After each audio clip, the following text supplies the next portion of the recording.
Hello student, welcome back to Sanvi study world. आज आम पढ़ा षष्ठ श्रेणी प्रथम पद्य जन्मभूमि। तो चलतु स्टार्ट करवा। तो ये आम पढ़ा जन्मभूमि। तु ही माँ जन्मभूमि पवित्र भारत भूमि, तोहरी संतान आंभे अटु सरबी। कवि काଣା कहउछन, तु ही माँ जन्मभूमि। जन्मभूमि माने आमे जो माटी जन्म होइछु ताहाकु जन्मभूमि बोली कहा जाए। पवित्र भारत भूमि, भारत भूमि होउछि पवित्र। तोहर संतान आंभे अटु सरबी, आमे होछु तोर सबु संतान। तोर श्री चरणे सेवा पाई मन प्राण देवा, गाइबा तोहर नाम आनंद रवि। तोर श्रीचरण, श्रीचरण माने पाद। तोर पाद सेवा करबार लगी आमे सब पिले आम मन और प्राण देवा। गाइबा तोहर नाम आनंदर रवि, तोर नाम के आमे सब पिले आनंदर सहित गाइबू बोली किए कहउछ, कवि कहउछ। तो आनंदे होइबा सुखी, कांदिबा दुखरे तोर होइण दुखी। तो आनंदे होइबा सुखी, कहा आनंदर सुखी हेबा, आम जन्मभूमि। आम जन्मभूमि सुखरे आमे सुखी हेबा, आउ ता दुखरे आमे दुखी हेबा। धन्य महिमा तोहर नाही तार पटांतर, मस्तकरी हिमालय पर्वत बर। धन्य महिमा तोहर, तोर महिमा को धन्य नाही तार पटांतर, तार के पटांतर भी करि पारिबे नाही। मस्तकरी हिमालय, मस्तक माने मुंड, मस्तकरी हिमालय पर्वत रही अछि। दुही पारु से जलधि, ब्रह्मपुत्र सिंधु नदी। आम भारतर दुही पटरे रही अछि ब्रह्मपुत्र, ब्रह्मनदी आउ सिंधु नदी। चरण रे विराजित महासागर, ता चरण रे विराज अछि रही अछि महासागर।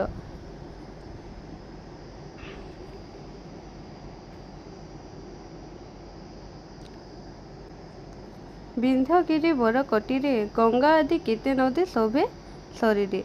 विंध्यगिरि पर्वत, विंध्यगिरि पर्वत रही अछि तो कटिरे। गंगा आदि केते नदी शोभे शरीरे, गंगा आउ सेहीपरि केते नदी आउ भारत मातार शरीर रे रही अछि। जनमिले तो कोଳରେ केते सुर वीर नरे, तो कोଳରେ केते सुर वीर जन्म होइछन। रामचंद्र, भीष्म, द्रोण, कर्ण, अर्जुन सबु तो कोଳରେ जन्म होइछन। महाकवि वेदव्यास, महाकवि वेदव्यास, वाल्मीकि कालिदास, गाइले पवित्र कंठे तोहरे गुण। महाकवि वेदव्यास, वाल्मीकि कालिदास ताको पवित्र कंठरे तोहर नाम, तोहर गुण को गाइछन। चैतन्यादि महात्मा जने प्रचारिले विभु नाम आनंद मनरे। प्रचारिछन विभु नाम, विभु माने प्रभुंक नाम को प्रचार करिछन। तो कोଳରେ जन्म होई कि केते केते पुण्यवती, केते पति व्रता सती, केते वीर नारी, केते वीर जननी। समस्ते तोहर दुहिता, पद्मिनी सावित्री सीता, दुर्गावती आदि केते वीर रमणी।